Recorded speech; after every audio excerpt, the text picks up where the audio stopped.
Inside of Google Analytics 4, the primary focus is all about measuring our marketing activity. Now, for paid advertising, cost is a big part of this. It's going to be really important to look at cost data to get a better sense of what campaigns are performing, what channels are performing, and where best to optimize. Now, cost data can get inside of Google Analytics 4 in one of two ways. The first way is the easy way, the automated way, and that's via the connected Google advertising products. So for example, Google Ads, if you connect Google Ads to Google Analytics 4, it does a two-way communication. The first way communication is all around tracking your marketing links. So that does all the UTM parameters and the Gclid parameters. That applies all that stuff to the destination URLs for you automatically. But the other way that it communicates is pulling data back into Google Analytics 4. And now this is where it pulls in things like impressions, clicks, and more importantly, cost data back into GA4 for reporting.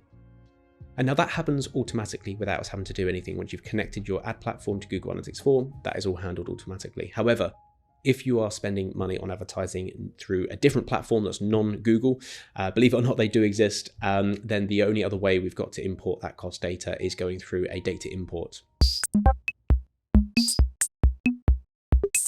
So now, data import is a feature within Google Analytics where we can import all sorts of different data. One of those types of data is cost data.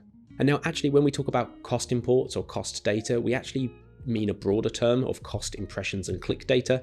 We're just kind of talking more broadly around importing the ad data or the ad performance data. Now we can see that in Google Analytics 4. So if we go into GA4 into the admin section, there's a section in there called data import. And going through to that process, we can create a new data source if you don't have one already. And within here, you can see all the different types of data that can be imported, including things like item data, user data, and even offline data. But focusing on the cost data import, remember that's the cost impressions and click data.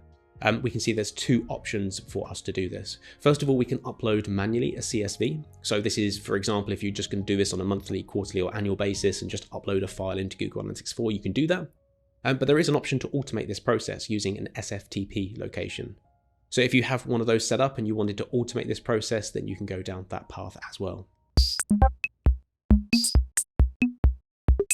Now, going through the process or going through the motions, we can upload any kind of CSV. And what you can do once you've imported that first CSV as a template, you then map all of the columns from your CSV into the required fields in Google Analytics 4. Now, looking at the documentation that's linked off to there, the biggest thing to bear in mind is that there's some required fields. And those required fields are the UTM parameters. So you need to make sure you're using UTM medium, UTM source, UTM campaign. But the thing that catches people out more so than the others is the UTM_ID field. Now you can't upload cost data into Google Analytics 4 if you're not using the UTM ID field within the campaigns themselves.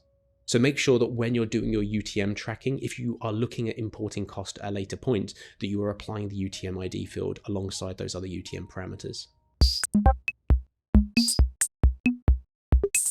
Let's say you've got all of that set up and you're tracking all of those UTM parameters, including the UTM ID, then you map those into the fields within Google Analytics 4, and then you can upload cost, impressions, and clicks.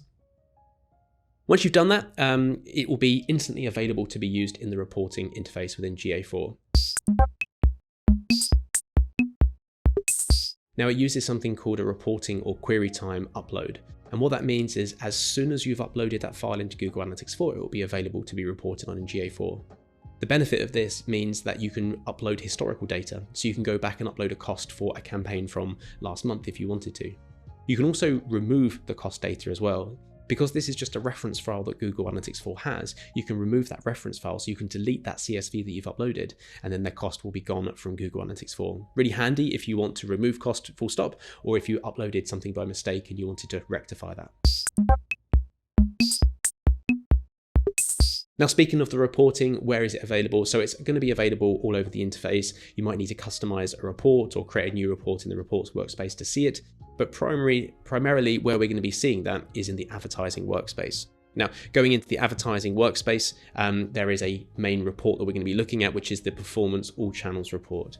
Now, this All Channels report by default looks at our sort of property level standard attribution model, measuring our campaigns, measuring our channels, based on the conversions that we've got set up in GA4. But it also includes the cost field and cost related fields like cost per conversion and return on ad spend.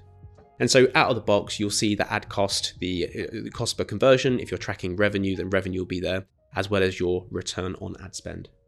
And so you can go straight in and see that immediately after you've uploaded cost, or if you've automated the process, it will just be there for reference whenever you log into GA4. So they're the two ways of getting cost data into GA4. We've got our automated way through the Google tools, and we've got our manual way, which can be automated through the non-Google products. Just remember, if you're going down that path of wanting to upload cost, make sure right at the very beginning you're using that UTM_ID parameter in your campaign links. Anyway, hope you've enjoyed that. Hope that's interesting to you, and thanks for watching.